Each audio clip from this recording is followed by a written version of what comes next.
Eto mga kababayan, Attorney Ferdinand Topacio, may matinding birada sa kanyang programa sa radyo, giit nga po ng veteranong abogado na kapag daw napigilan ang pagtakbo ng gusto ng taong bayan bilang presidente, ay hindi daw niya malaman kung ano ang posibleng mangyari dito sa ating bansa.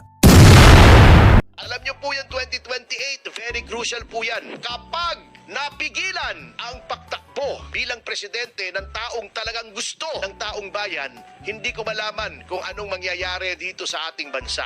Kung ipagpipilitan nyo yung mga 2% lang, 4% na approval, o kahit 15%, eh buti pa, mag-boycott na lang tayo ng eleksyon, huwag na lang tayong bumoto. Just to send a message na hindi po tayo payag na pinaglululoko tayo. It's also a statement. Ay pakita natin, wala kaming mapili. Ayun. Yan sa mga tumatakbo.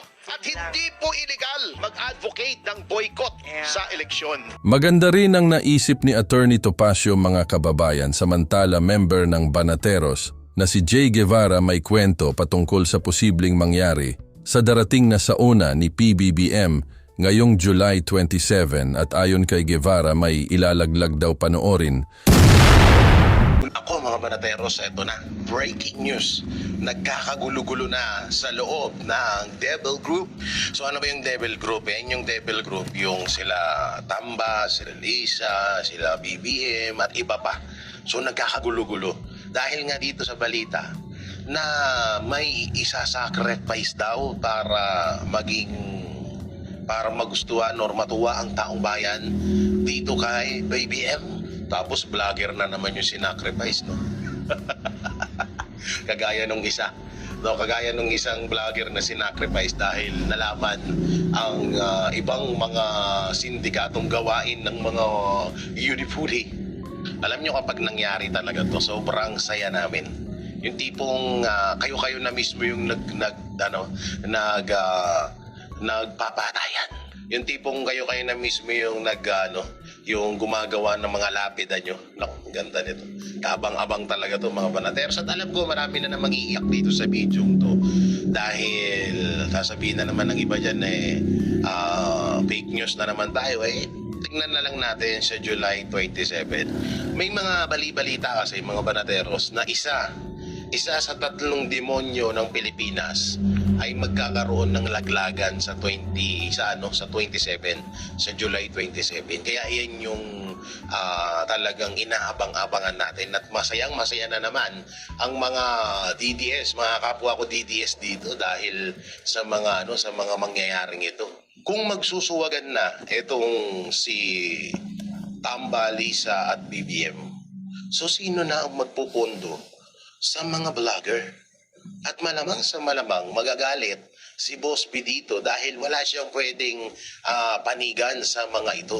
Kawawa mga vlogger, wala nang income. Paano ba yan? Tangina, kawawa itong mga vlogger na to. Pamamatay sa gutom tong mga to pag nawala si Boss B. Kapag wala nang nagpupondo sa kanila. Pero grabe, no? Biruin mo, dahil dito sa balitang to, magiging totoo man to, dito natin talaga masusukat kung gaano sila kademonyo. Diba? Yung tipong, alam mo yun, yung tipong sila mismo yung maglalaglagan, sila mismo yung magsisiraan. Napakaganda nito.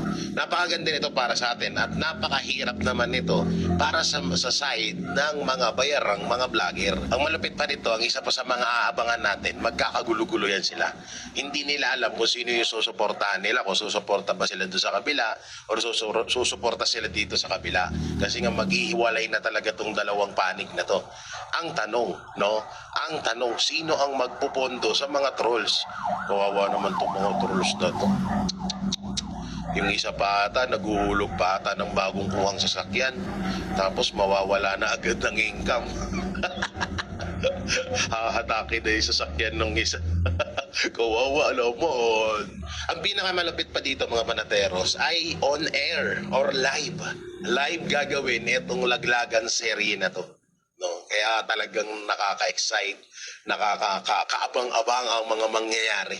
Kaya sabi ko, tangina kapag nangyari to, unang-una, bukod sa palabas lang, bukod sa pwedeng maging palabas lang to, para lang maging mabango yung isa, pwedeng gano'n. At pwedeng talaga nagkakaroon na ng suwagan. Nagkakaroon na ng suwagan sa pagitan ng mga demonyo sa lipunan. Kaso napapaisip ako, etong si Ma'am Shitars, close friend niya si Nasnip. Baliktarin niyo yung Nasnip, ha? Para maintindihan niyo. Close friend, close niya si Nasnip. Kaso etong si Nasnip, tapos si Jusawa, nagkakalabuan na. So sino yung papanigan niya?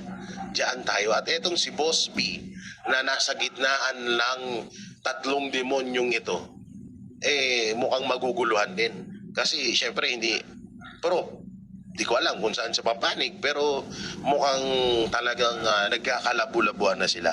Ngayon, kapag mawawasak etong apat na demonyo na to, magkakaroon sila ng hidwaan. Kawawa ang mga vlogger, wala na silang pagkakakitaan.